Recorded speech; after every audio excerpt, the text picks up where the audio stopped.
Hello students, today we will be discussing the MCQs of chapter 5. First is, Paheli bought some vegetables such as French beans, lady finger, green chilies, brinjals and potatoes all mixed in a bag. Which of the following methods of separation would be used would be most appropriate for her to separate them. ठीक है, सारी vegetables लेके आई है वो market से, सभी mix हैं. Okay, so of course these vegetables they have that much size enough that we can pick them with the help of hand. So with the help of hand picking we can easily separate them out in different bowls. ठीक है, वो bag में से अलग अलग bowls में with the help of hand she can separate them out. So hand picking is the most appropriate method. सबसे ज्यादा ठीक मेथड जो है वो है hand picking. Next question is, Bujo's grandmother is suffering from diabetes. Her doctor advised her to take lassi with less fat content. Which of the following methods would be most appropriate for Bujo to prepare it? So, अब जो लस्सी बनाने के लिए अगर हमें fat ऊपर collect करना है, so I have told you regarding that how to make butter from cream. ठीक है, आपको बताया था मैंने कि बटर बनाना होता है जो वो भी फैट है. ठीक है, तो वो उसमें क्या करते हैं हम प्रोसेस चर्निंग. ठीक है, तो चर्निंग करते हैं तो क्या होता है कि वो जो फैट कंटेंट है it comes on the upper portion. ठीक है, हम अपने मिक्सर ग्राइंडर में भी कर सकते हैं या with the help of a hand blender we can do it. So जो भी कर्ड होगी जिससे लस्सी बनानी है उसमें वो हैंड ब्लेंडर से या फिर मिक्सर से उसको चर्न करेंगे. And then what will be happening, whatever fat content is there, whatever butter is there, it will be coming on the upper portion. Okay, then it can be separated out. So here most appropriate method is churning. Now question number 3 is, which of the following mixtures would you be able to separate using the method of filtration? अब filtration जो method आपने पढ़ा है, आपको पता है कि उसमें क्या कर सकते हैं हम कि कोई इनसॉल्युबल सॉलिड अगर किसी लिक्विड में डिसॉल्व हुआ है, okay, solid should be insoluble, तो हम उसको फिल्ट्रेशन के मेथड से सेपरेट आउट कर सकते हैं. अब ऑयल इन वाटर है, ठीक है, तो वो हम प्रॉपरली नहीं सेपरेट कर पाएंगे यहाँ पर.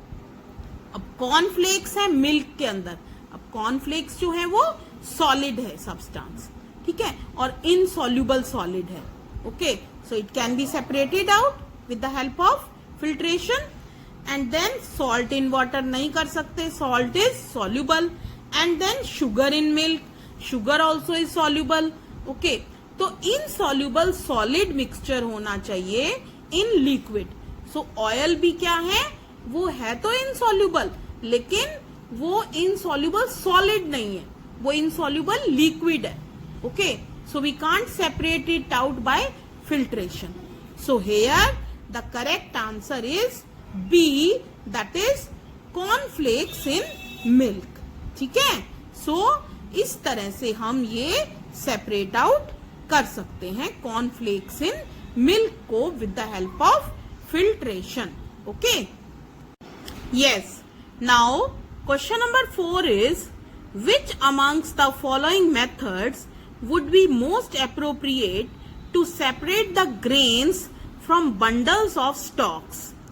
तो ये आपको पहले भी मैंने क्वेश्चन दिया था असाइनमेंट में, question number 1.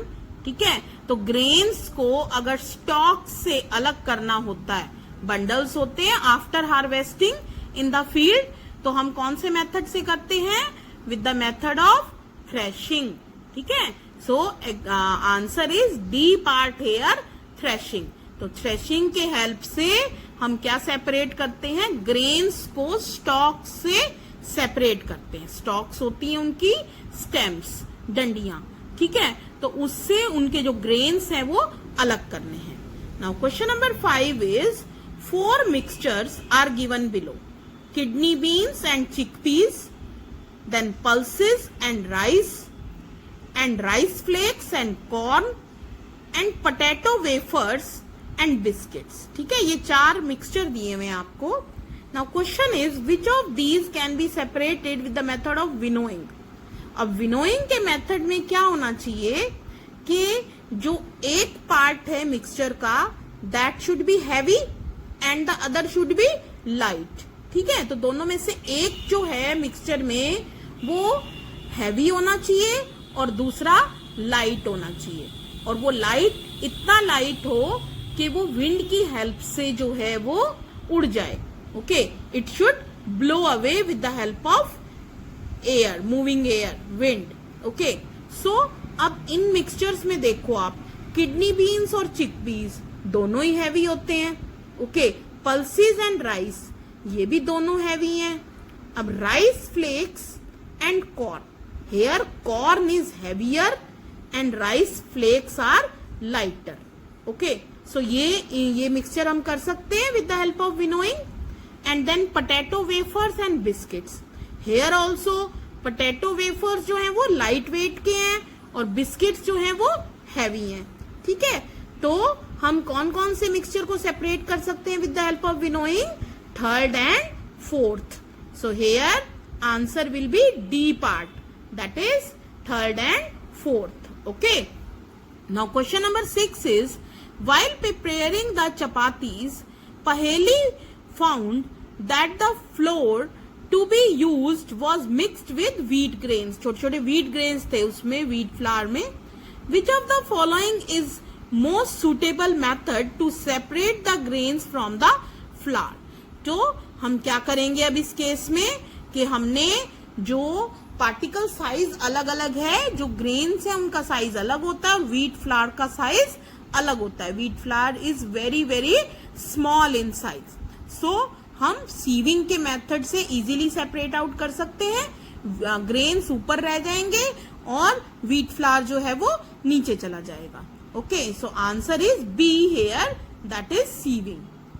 7th question is you might have observed the preparation of ghee from butter. ठीक है, घी जो निकालते हैं बटर से, and cream at home. Which method can be used to separate the ghee from the residue? ठीक है, तो रेजिड्यू से जो घी है, ठीक है, एक बार निकल गया घी, ठीक है, सेपरेट आउट हो गया, तो रेजिड्यू तो उसका जो होता है वो नीचे बैठ जाता है। ओके, और घी हमारा ऊपर आ जाता है। तो पहले हमें क्या करना पड़ेगा?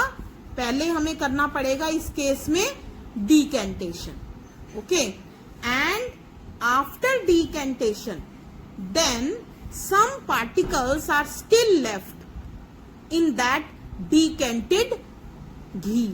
ठीक है, जो decanted घी है हमने निकाल लिया। ओके, सो अब उसके बाद जो कुछ पार्टिकल्स रह जाते हैं that we have to filter it। Okay, so here question is which of the following combination is correct answer? So here we have to use first of all decantation, that is second part, and then third part, that is filtration। तो अब इनमें से second और third किस में है? B में। So here answer is B, that is second and third. Now question number 8 is in an activity a teacher dissolved a small amount of solid copper sulfate in a tumbler half filled with water. Which method would you use to get back the solid copper sulfate from the solution? अब जो copper sulfate है that is a soluble substance। Okay, water के अंदर soluble होता है। Okay, अब कोई भी अगर soluble solid dissolve हुआ है लिक्विड में, तो हम उसको कैसे सेपरेट करते हैं? With the method of evaporation. ठीक है, आपको बताया था ना मैंने कि सॉल्ट निकालना है अगर सी वाटर से। सॉल्ट क्या है? सॉल्यूबल है वाटर के अंदर। ठीक है, तो अब उसको कैसे निकाल सकते हैं हम? With the method of evaporation से निकालते हैं। तो अब इस का आंसर क्या होगा? That is B part evaporation. तो इसको इवेपोरेट करेंगे, वाटर जो है वाटर वेपर्स बन जाएगा, तो नीचे क्या रह जाएगा हमारे पास, सॉलिड कॉपर सल्फेट रह जाएगा। Okay, question number 9 is during summer बूजो carries water in a transparent plastic bottle to school. One day he left bottle in the school. The bottle still had some water in it. The following day he observed some water droplets on the inner surface of the empty portion of the bottle. These droplets of water was formed due to, अब क्या है कि summer में बूजो जो है वो लेके जाता था अपना जो बॉटल है लेके जाता था स्कूल में, वहीं पे भूल आया वो। ओके, सो अब क्या होगा, with the help of heat, okay summers हैं तो हीट बहुत ज्यादा होगी, तो वाटर जो था उस बॉटल के अंदर क्या होना शुरू हो जाएगा, इवेपोरेट होना शुरू हो जाएगा पहले, और जब उसको बॉटल की ऊपर वाला जो पोर्शन है वो मिलेगा, दैट इज कोल्ड वन, तो फॉर वो जो वाटर वेपर्स हैं वो क्या हो जाएंगे, कंडेंस हो जाएंगे। So first of all evaporation will be there, then condensation.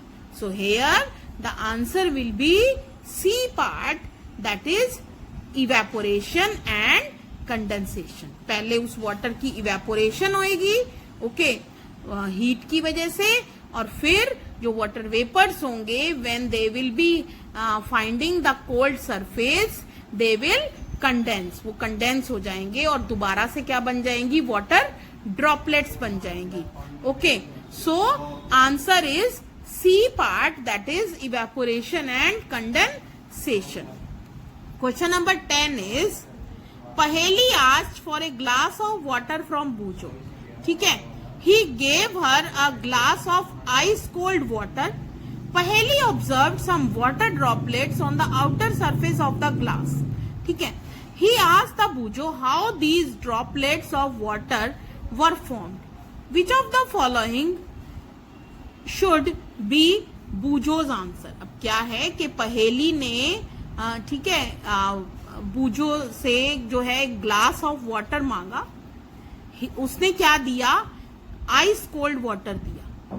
तो पहेली ने क्या ऑब्जर्व किया कि वाटर ड्रॉपलेट्स आ गए हैं उस ग्लास के बाहर, जो उसका आउटर सरफेस है उस पे वाटर ड्रॉपलेट्स आ गए हैं।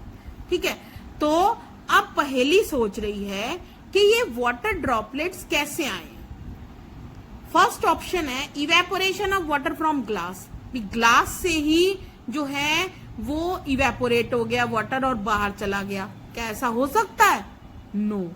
सेकंड है water that seeped out from the glass, glass से वाटर बाहर निकल गया, is it possible, no, not possible. Okay, so second option is also not correct. Now third option is evaporation of atmospheric water vapour. अब water vapours तो पहले ही evaporate हो चुके हैं, वाटर से वाटर वेपर बनते हैं वाया इवेपोरेशन, तो उनकी इवेपोरेशन थोड़ी होएगी बेटा। Okay, so this is also not correct. Now here D option is condensation of atmospheric water vapour, this is the correct answer. किस चीज का कंडेंसेशन होता है, जो एटमॉस्फेयर में वाटर वेपर्स हैं, ठीक है, जब उनको कोई ठंडा टेम्परेचर मिलता है। अब उस आइस कोल्ड ग्लास वाटर का कैसा टेम्परेचर था, कोल्ड, तो जब उनको ठंडा टेम्परेचर मिला तो वो क्या हो गए, वहां पर कंडेंस हो गए और दोबारा से उनके वाटर ड्रॉपलेट्स बन गए। Okay, thank you.